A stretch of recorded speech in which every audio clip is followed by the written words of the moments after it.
Hey babes, and welcome back to the pajama party. Pajama party. Hey, pajama party. Ooh, pajama party. Hello guys. Welcome back. Welcome back to the Real Bible Stories with your rambling host, Victavia. Hello, how are you guys? I hope you've been well. I hope you had another well week. I hope that things are just going peachy and that you're just rocking and hanging it out. I really don't have much of an intro. I mean, I guess this is my little intro, my little awkward intro. There's these loud vehicles outside. Like, I purposefully do this at nighttime so I won't be distracted or bothered. And here y'all is, just making it into my intro. Anywho, welcome back. I'm happy to be before you again tonight.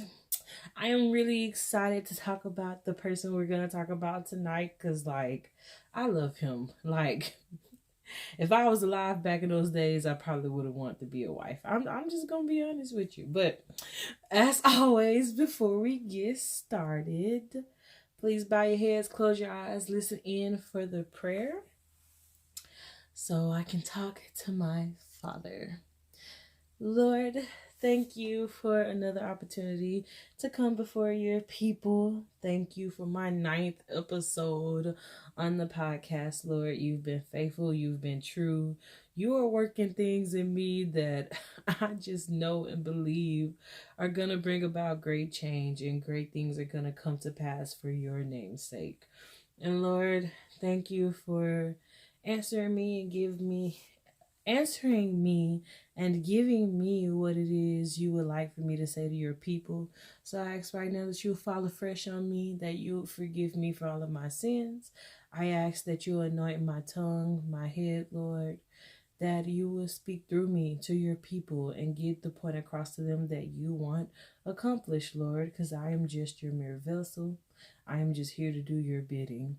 And Father, whoever's listening again right now, I just ask that you would bless them emotionally, physically, spiritually, mentally, Lord, that you would wrap your arms around them, that you would love on them and help them to remember who they are in your eyes, Lord, because you love us and you are for us. And thank you for being with us. It is in Jesus' name I do ask and pray. Thank God. Amen. All right, friends. Welcome back. Welcome. So, I was thinking, really, who am I going to talk about tonight? You know, like I thought it was going to finally be Peter. I considered, finally talking about that kid tonight, but I'm going to be talking about the one and only King David. I cannot help it, y'all. Like, David, he makes my heart soft too. Like, Peter does, Jonah does, Ruth does.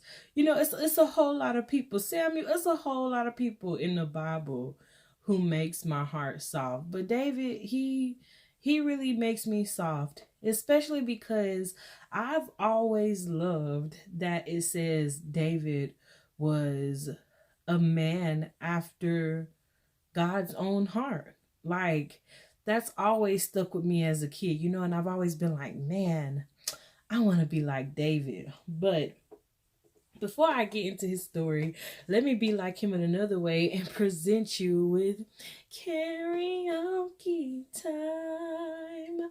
All right, so tonight's song is called Dancing on the Waves by We the Kingdom. It is a song that is really great and I really, really love it.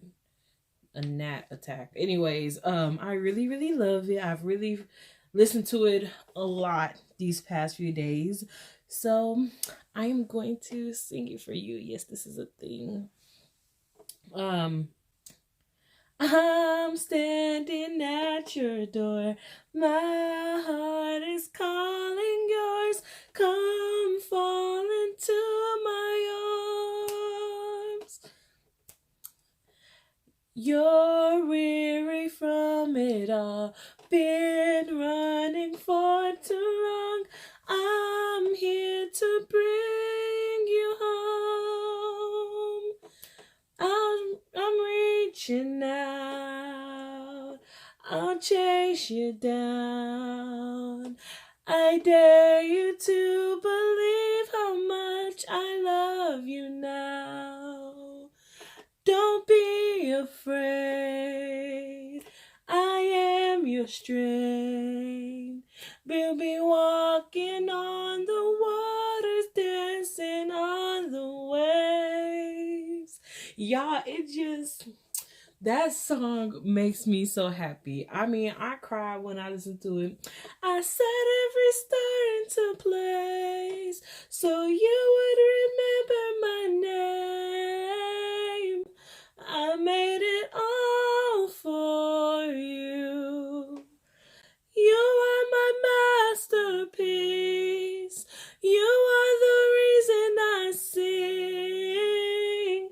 This is my song for you. Y'all, can you tell that I'm in love with the song? Y'all, because it is wrote, and from what I'm believing, that's the Lord talking to us. And that man, he makes me soft. He makes me emotional. And to to really know and believe that the Lord sees me as his everything. Like, it is such an honor. To me, the Lord is like that one crush you have in high school and you feel like you don't have a chance with. And he like, can I take you to prom? Just, yes, Jesus. Like, my heart is so soft, y'all. I'm telling y'all, I love that man. Okay, so back to David.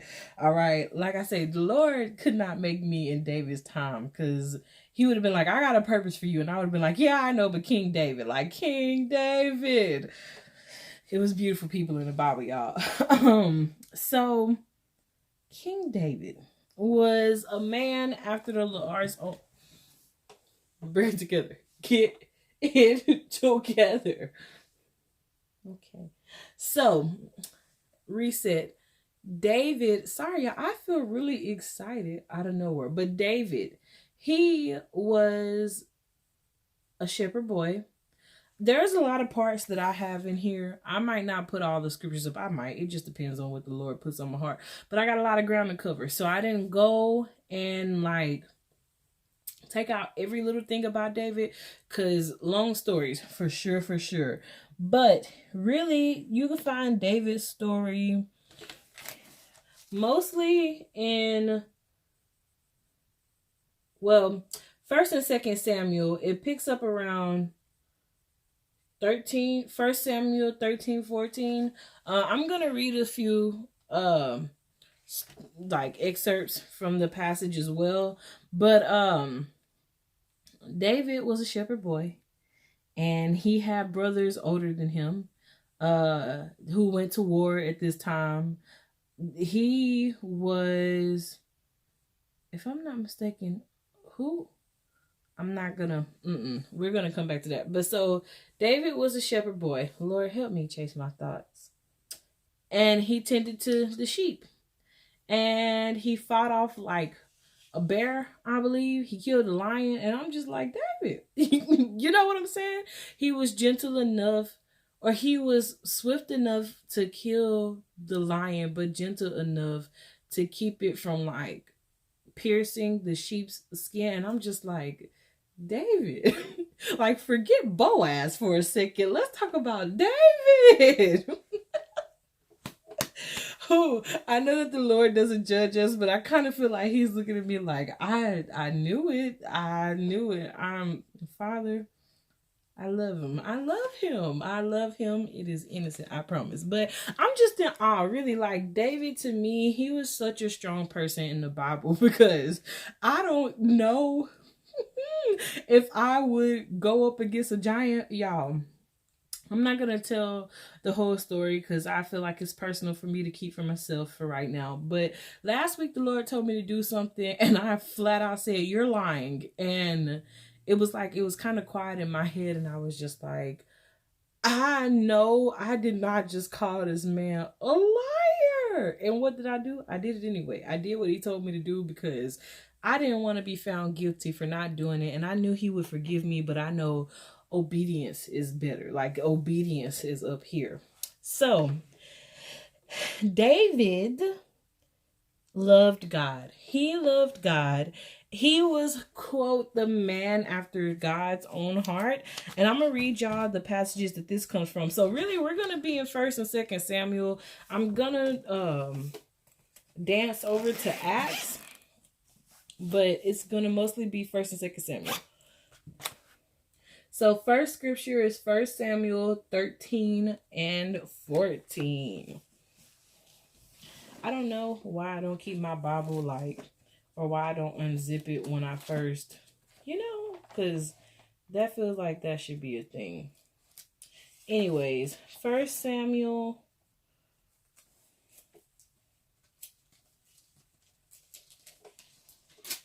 13:14. It says, "And Samuel said to Saul, Thou hast done foolishly. Thou hast not kept the commandment of the Lord thy God, which he commanded thee. For now would the Lord have established thy kingdom upon Israel forever. But now thy kingdom shall not continue. The Lord hath sought him a man after his own heart, and the Lord hath commanded him to be captain over his people, because thou hast not kept that which the Lord commanded thee." I actually started in verse 13. So what's essentially going on here is Saul was the first king, and Saul was not doing what he was supposed to do. Basically, he was supposed to wait for Samuel to get back before he did a burnt offering, and Saul jumped the gun. He didn't wait for Samuel, and because of that, he missed his blessing. His impatience cost him to miss out on his blessing. And I kind of feel like that was a word for me, because today was a day of impatience. I'm not that bad, but still it is something I need to work on. In general, it's like when I have ideas or visions and with my makeup, I see how I want it to look. And if it doesn't come out perfected, I feel like that means I'm lacking my ability right now. And it's not that. It's just I'm new to this. I'm new to the podcast. Like, sometimes I get so frustrated about my edits, but it's like, you're new. You just started. Like, you have not really just put in time. I mean, I've put in 9 weeks worth of time, but 9 weeks, not just 9 weeks. It hasn't been a year. It hasn't been 3 months yet. Just not, well, I guess when this one posted, it would be my 3rd month, but you get what I'm saying. Like, it is brand new. And so, Saul, buddy, I feel for you, because I am impatient as well. So now we're going to mosey on over to Acts real quick. Okay, Acts. Thank you, Jesus. Is this 13 again? What is up with the number 13 tonight? Okay, 13:22. So this is 16, 15.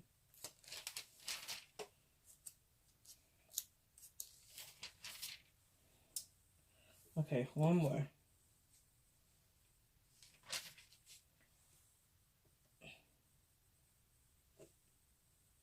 All right, so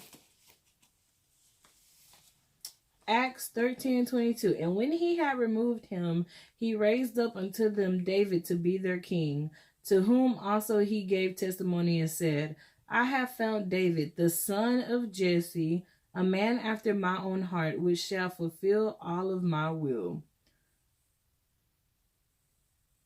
Of this man's seed had God, according to his promise, raised unto Israel a savior, Jesus." So 13:36.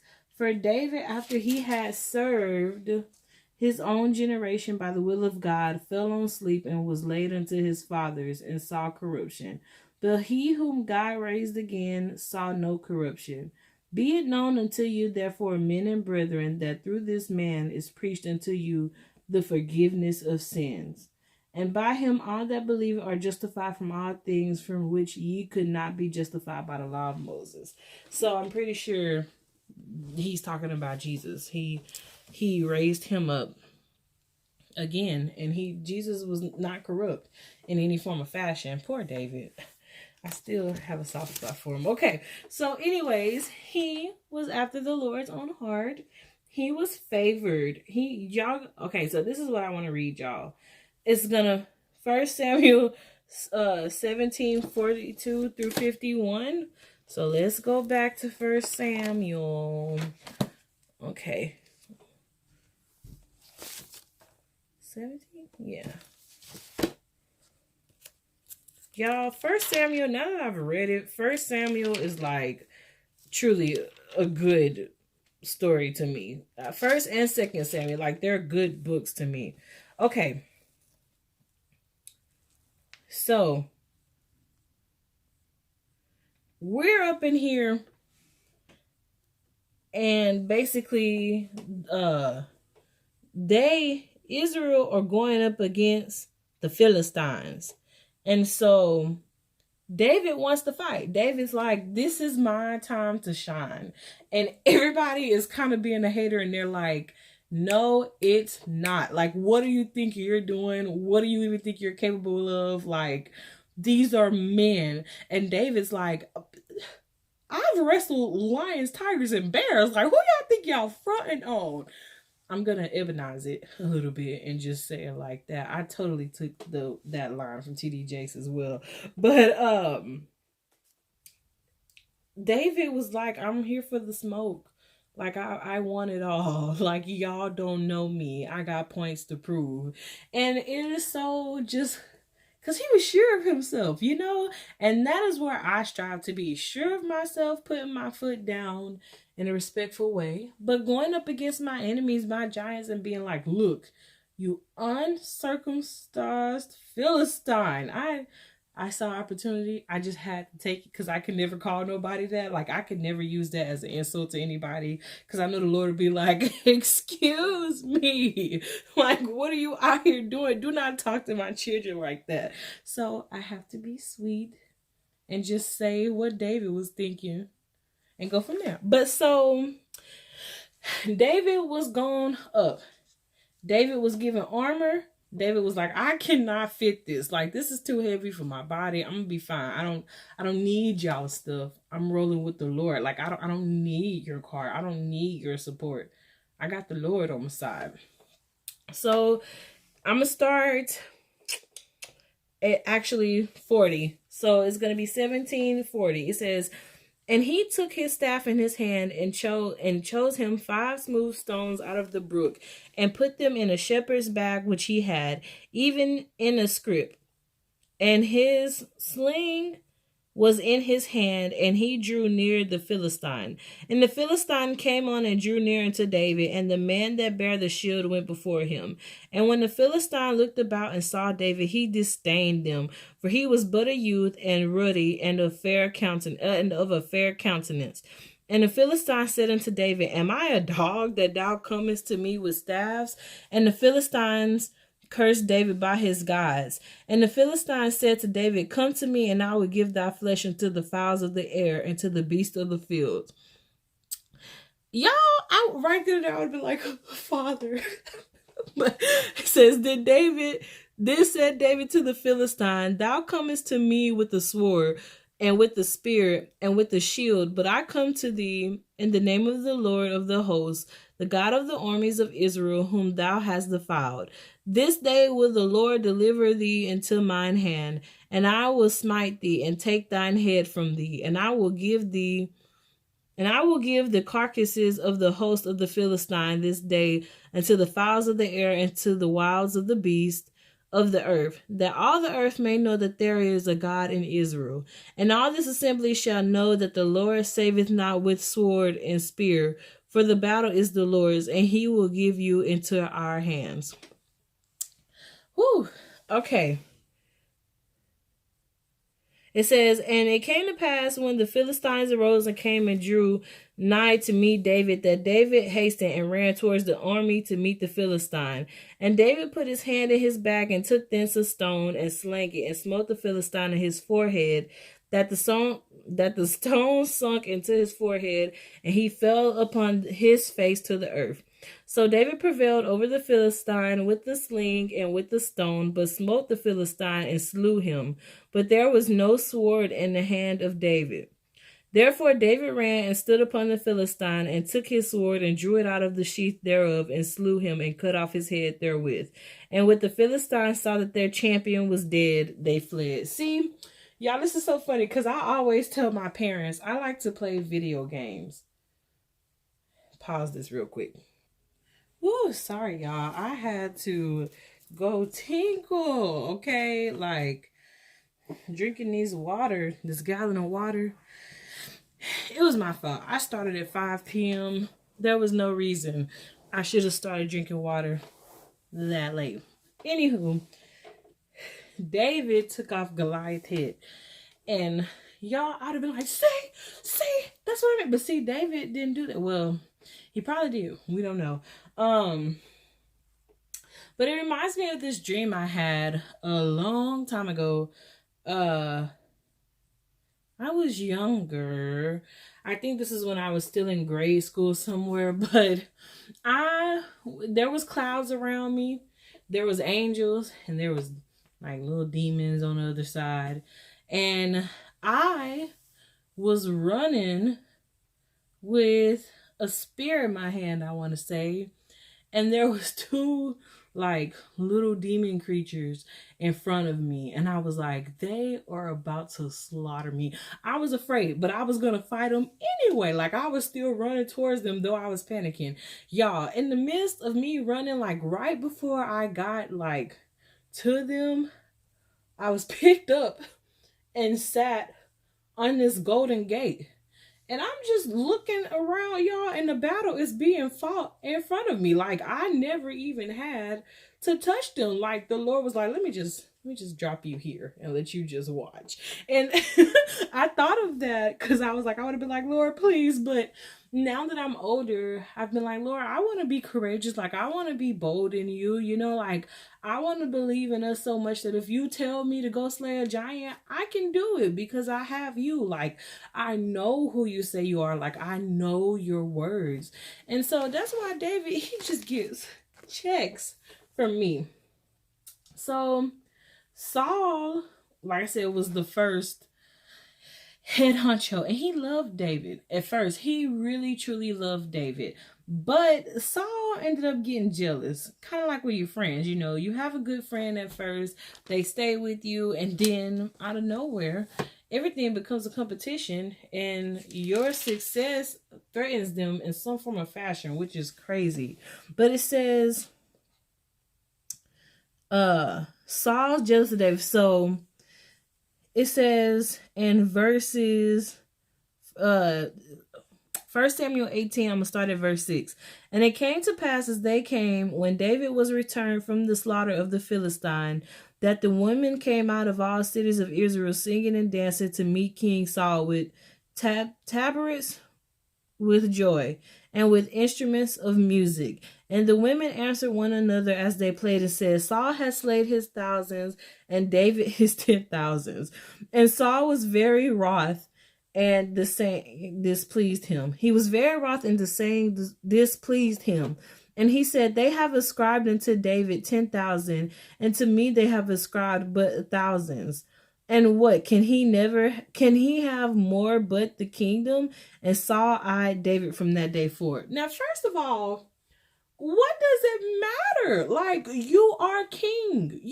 David could be out here killing whoever, but that's your right hand man. Like, I don't even understand, even reading it back now, like, why was you tripping? You know, I would have been happy that David was out here killing 10,000. And if I only had to kill 1,000, good on it, Lord. Good on it, Lord. Thank you for even putting me in a place where I ain't got to do a lot of the work, okay? And I guess that's like David's favor, you know, and stuff like that. But even then, it reminds me a lot of time I hear preachers say, like, you don't need to be worried about somebody else's business. You need to stay in your lane. And that's what I've told myself, to stop comparing people and stay in my own lane, because you don't ever know what a person went through to get their blessing and to get where they are. And if you are so focused and so caught up on comparing your success to their success, you're never going to be happy. It's just going to be a tit for tat.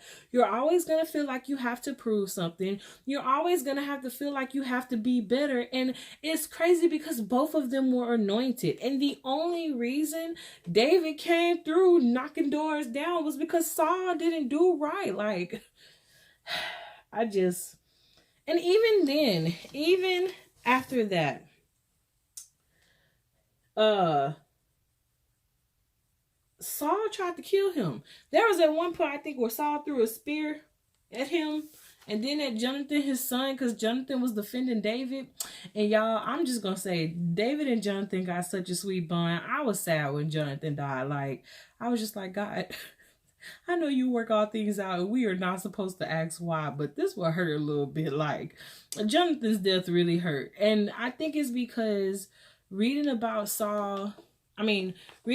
David and Jonathan, they remind me of my best friend Sugar Cookie. If you watch A Pac's Perspective or even this, I reference her a lot. I'm always talking about that girl because she is my twin flame. And I told her, after I read the story, actually, I was like, I want to make a covenant with you. So if you're watching this, that's where it comes from. That story, their bond, they made a covenant that they will always be together. Like, no harm will ever come on one of them. Where one goes, the other goes. Like, they always had each other's six. Like, their children would play together. And so I told her, I'm like, let's make a covenant. Where you go, I go. Where you be, I'll be. Like, you are my right hand. And vice versa. Like, I'm always going to have her back when she need me. So Jonathan and David, like, their friendship, it just, my heart, like my heart beats for him. But so David spares Saul twice. Now we're going to go to 1 Samuel chapter 24, and then I'm going to skim over to 26. And David was also very generous because Saul was trying this man. Excuse me. So basically, Saul and his troops, they go to look for David. And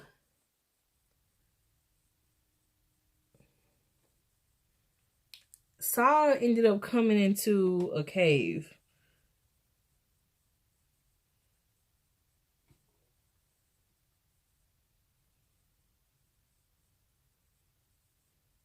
Yeah, it says, and he came to the sheepcotes by the way where was a cave, and Saul went in to cover his feet, and David and his men remained in the sides of the cave. So David and them was already in the cave.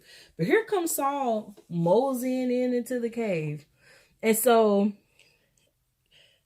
verse 4 says, and the men of David said unto him, behold, the day of which the Lord said unto thee, behold, I will deliver thine enemy into thine hand, that thou mayest do to him as it shall seem good unto thee. Then David arose and cut off the skirt of Saul's robe privily. And it came to pass afterward that David's heart smote him because he had cut off Saul's skirt. So pretty much, people was like, if I was you, I'd take him out. I just nipped that in the bud. But the Lord was like, no, you won't. No, you won't. You are not to behave like these people. Don't let these people tell you what to do.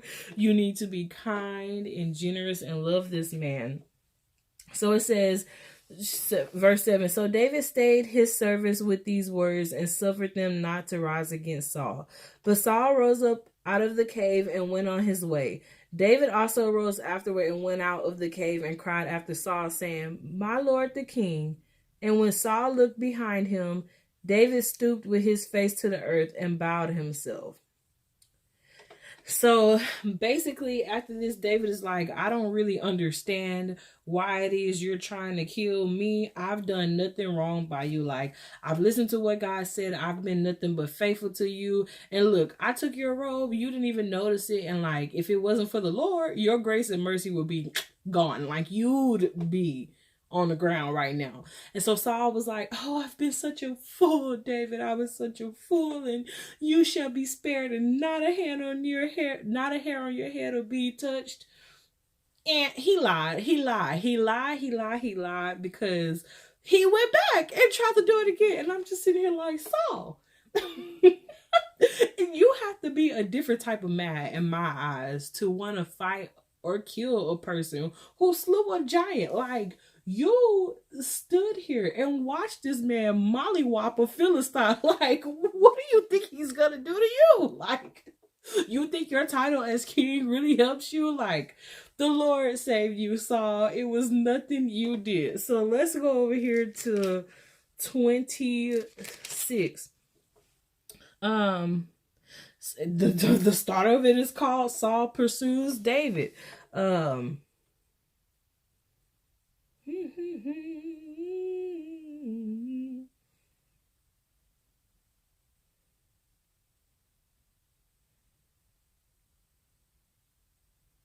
So I'm trying to paraphrase it, y'all, because it's a lot, and I don't want to like read too much because we're already diving in, and I know the camera's about to clip.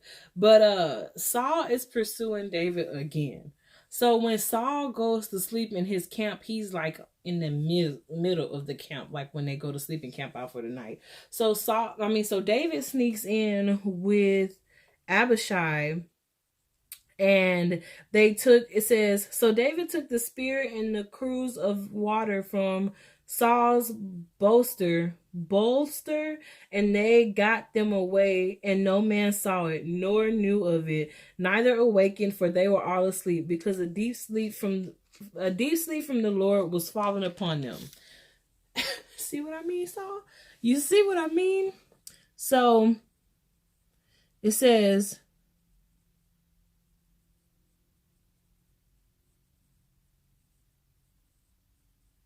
okay, so 16. It says, this thing is not good that thou hast done. As the Lord liveth, ye are worthy to die, because ye have not kept your master, the Lord's anointed. And now see where the king's spear is, and the cruse of water that was at his bolster. And Saul knew David's voice, and said, is this thy voice, my son David? And David said, it is my voice, my Lord, O king. And then, so David once again is like, what's the beef? What is the beef with you this time, man? Like, I'm doing everything right about you. I'm sitting here running away from you to make your life easier, and you are out here flagging me down. And you think, like, if David left Israel and he's going on his merry way, I would have just been happy as Saul. Like, okay, he gone. Like, I ain't got to deal with it. You know, typically that's what I do now. Like, if I have an enemy, or they make themselves my enemy, or like somebody doesn't want to be bothered with me anymore, okay, like that's fine. But I'm not sitting out here like, Lord, strike them down right now, Lord. Now I will say, I used to want to be like that. I used to be like, Lord, let them get a paper clip.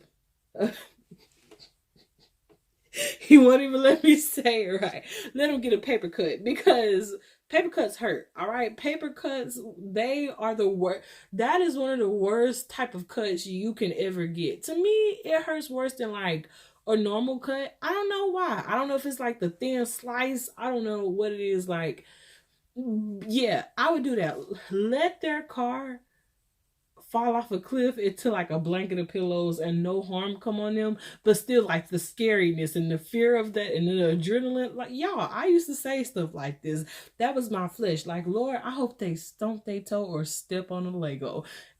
I had to be delivered. Now I'm like, Lord, don't let no harm come on them, because I done stepped on plenty of Legos. I done got into plenty fender benders and I ain't like it, and I done got plenty of cuts and bruises on my hands, and it just ain't worth it, y'all. But so after this, Saul leaves David alone. David goes on his merry way. He ends up in Gath. And like, what I really love is that everybody who started with David just goes with him. They're like, where you go, we go, David. Like, we are here with you. And so, y'all,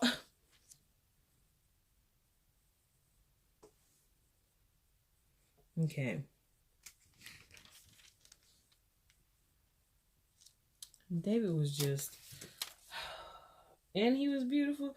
All right, but let's talk about after David gets the victory, because I'm not even halfway through my sermon. I'm always this my sermon. Lord, this is not. What are you doing through my lecture?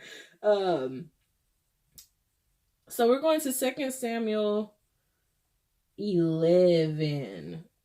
And we're gonna talk about how David was out here cutting the rug after the Lord, the King of Kings, blessed him with some things.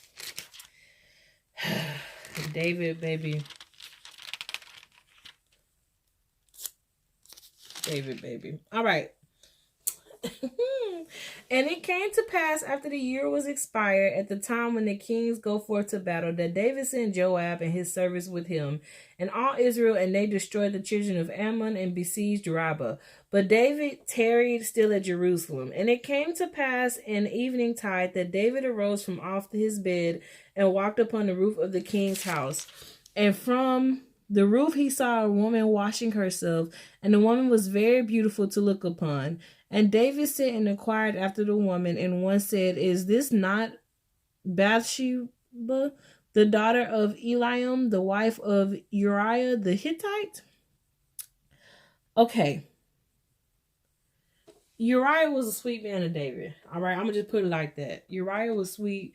Whatever David ended up plotting with Joab, and they slew Uriah. They let him get killed in battle, pretty much. Like, David told him to let them fight. Or was it David who told him?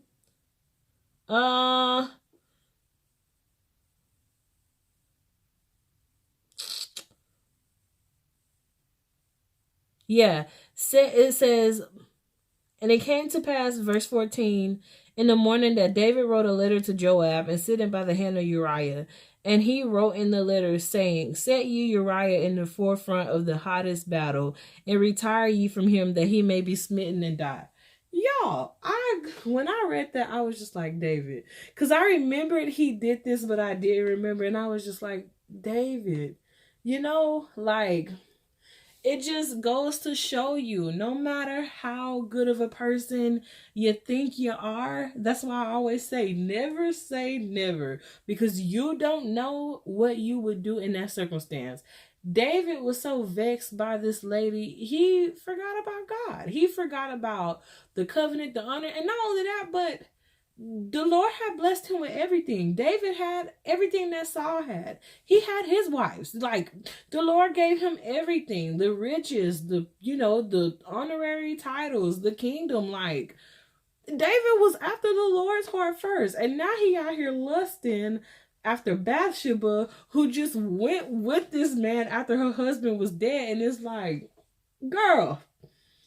But once again, was I not the one who just said I would have wanted to be one of David's wives? So I ain't gonna even trash talk this lady, because I done been around the way with some questionable choices. But I will say the difference between me and David was, when my choices arose, I was like, no, because marriage is a covenant and I'm not one to break those things. But yeah, y'all, I've had like 3 married men try me, and I was just like, no, like, you ain't about to get me caught up in that, and then I'm cursed forever. No. But I mean, after that, we're gonna jump down to 2 Samuel 12 and 13. So hang on with me, guys. I'm almost done. It says, and David said to Nathan, so Nathan came to David and was like, let me tell you about yourself. Let me read you your rights, and you have the right to remain silent. Like, Nathan was not playing with this man at all. Like, to me, the way Nathan was with David is kind of how Samuel was with Saul. Like, prophets, man, they will lay it on you in a respectful way. It says, and David said unto Nathan, I have sinned against the Lord. And Nathan said unto David, the Lord also hath put away thy sin. Thou shalt not die. Howbeit, because by this deed thou hast given great occasion to the enemies of the Lord, to blaspheme, the child that also is born unto thee shall surely die. So his child died, and when the woman was going through with the labor and like the child got sick or whatever, y'all, David was in the temple on his face like praying to God. And when he found out the child had died and like the Lord didn't reverse what he said he was gonna do, he got up, he cleaned himself up, he shaved, he was like, all right, pity party's over, and he went on with his life. And literally that was me today. I was like, all right, this happened, I'm done, the Lord restored my feelings, now let's keep it moving. Not only did his son die, his son Absalom was out here wreaking havoc. And I don't know what it is about it, but the fact that Absalom was out here having these women throw it back for a real one on the roof for all Israel to see, I'm just like, this is so scandalous. Sorry, it is in the Bible. It is in the Bible. Wait. Yeah, because Amnon was the one who. So Absalom deceived David, and like David really just wanted his kid to come back home. So then David had to leave.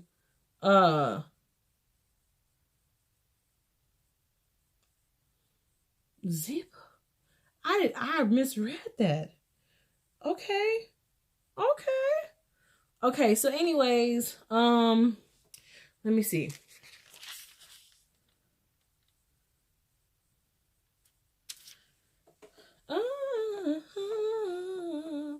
I'm trying to find the chapter because y'all ain't gonna believe me until I find it.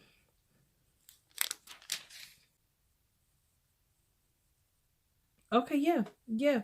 Here we go. Here we go. I found it. Thank you, Jesus. 2 Samuel 16, starting at 20. Then said Absalom to Ahithophel, give counsel among you what we shall do. And Ahithophel said unto Absalom, Go in unto thy father's concubines, which he had left to keep the house, and all Israel shall hear that thou art abhorred of thy father. Then shall the hands of all that they are with thee be strong. So they spread Absalom a tent upon the top of the house, and Absalom went in unto his father's concubines in the sight of all Israel. And the counsel of Ahithophel, which he counseled in those days, was as if a man had inquired at the oracle of God.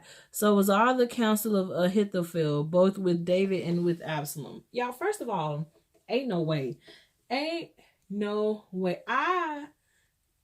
could not even imagine, like, if my husband has left or my partner has left, ain't no way I'm about to be knocking boots with the sun. I'm sorry, this is a little graphic. If you're under 18, please close your ears, okay? I don't want to get struck down by YouTube. It is in the Bible, though. But and then what even made it worse, y'all, is that when David comes back and like gets his kingdom restored to him and everything, he never even messed with his concubines again. They were widows until their death, or until he died, or they died first. And I'm just thinking, okay, so was that like 10 minutes worth it then? Because I mean, if he was going around with all of y'all, then like, did you have your fun in front of all of Israel? Because you didn't get nothing else for the rest of your life. As a woman who is saving herself for the one and only, I would be on 10 if my actions or choice or whatever took that one thing from me forever. I ain't even had it yet, okay? But I know the little urges and desires I get right now are like times 20. So I really feel like I want to devour my husband and whoever he is going to be. And that's just me talking real. I'm just going to say it like that. So my heart goes out to the concubines because y'all messed up. So the Lord forgave David, and David, you know, he served out the rest of his time, and yeah, he was blessed even still. And you know, like, I relate to David because I made a covenant with God when I was younger. I told him, I was like 12 or 13. And I'm pretty sure I told y'all this story, but if not, here it goes. And if I've told you, just listen again.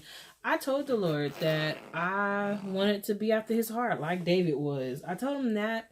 And I told him, well, the covenant that we made was that I'd keep my virginity until marriage. Um, and then I also told him I wanted to be after his heart like David was, and it's been a bumpy road since I said that because I was 13. Like, my life was barely beginning. I was just now baptized. It was a thing. And now that I'm older and I've been through some stuff and I'm relearning my father, but seeing him here with me and feeling him close every single day, it's just so gratifying. Like, to have a relationship with the Father where I don't have to have prophets come and tell me things. Like, the Lord tells me things, and I'm getting to a place where that is enough for me. His voice is sure, it is sound, and it is the reason why I move, why I breathe, while I sleep.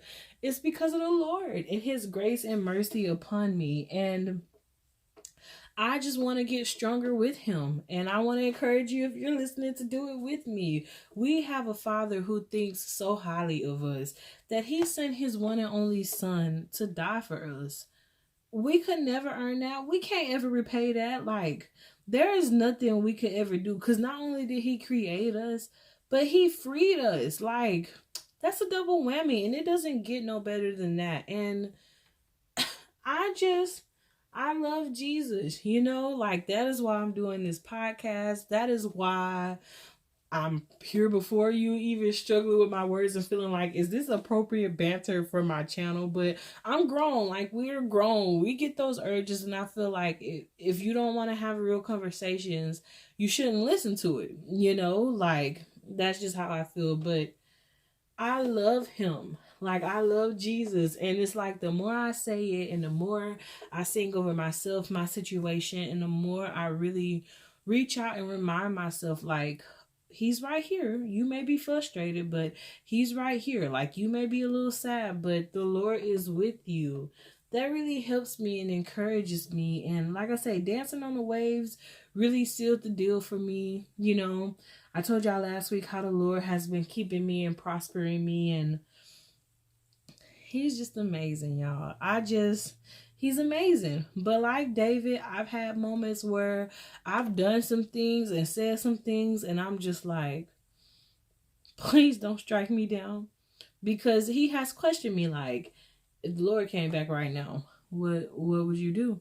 Like, if this was your last moment and the Lord appeared before you right now, like, where do you think you're going? Like, what would you say? How would you act? And I think those moments terrify me the most, because it's one thing to commit a sin and you don't know that you're doing it. But when you know that you're doing it and you know that you don't need to be doing it, and you have to think about, like, your creator, your lover, your everything, just splitting the sky and being like, peekaboo, is no. And then even when I think about, like, day to day when I live my life and I tell a lie or I think something bad, y'all, it convicts me now. Because I know that the Lord, he is patiently looking, but he just looking like, that's what you think? And I'm just sitting here like, I mean, you know what I think. And he's just like, yeah, but I want you to tell me out your mouth what you were thinking when you thought that or when you did that. And he is gentle, don't get me wrong, and he is reassuring, but having to confront what I did wrong, what I know I did wrong, is like, Father, I'm just so sorry. But he doesn't condemn. He's very gentle and he's very sweet, And I love David because even though he had moments of weakness, human moments, because I mean, like, David's sin is no worse than anybody else's sin, and he still wrote psalms to the Lord, and he has some beautiful psalms. One of my favorite ones is, I will praise the Lord, or I will sing praise to the Lord, because he hath dealt bountifully with me. And I'm just like, yes, David, like, it just touches my heart, and even on my Letterman jacket, I have a Psalms on it. That was my favorite Psalms. It's in my memory book that my friends made for me, because I feel the Psalms, man. I want to be as poetic as David is to the Lord, and perhaps even better if he will allow it. If not, As long as he is fine with whatever I did, it ain't gotta be better. I just want to love on that man. So with that being said, thank you guys so much for tuning in for another night on the podcast. Thank you for listening to my crazy self ramble. I'm telling y'all, I was just in a good mood tonight, and I was kind of worried that I'd have a headache because I had contacts in today, which that's a ramble y'all don't even need to worry about. But I'm good. It's great. We're Gucci. Please make sure to like, subscribe, and comment down below what you would like to hear me talk about. Tell me about your days. Tell me about your nights. I see the numbers growing and ain't nobody talking to me. Talk back to me. Somebody, please. Tell me something that's ebbed in your mind that you want to hear, or just, maybe a topic or a passage you want me to dive into with you. I'm not going to promise to always get it right, but I am going to promise to do my best to research it and let the Lord use me, because even with this, I'm like, Lord, help me teach your people correctly the things that I should say. But I love you guys. Please always remember that the Lord bless you. I love you. I have been your rambling host, Victavia. And have a good rest of your weekend. And until next time, have a great night, guys. Goodbye.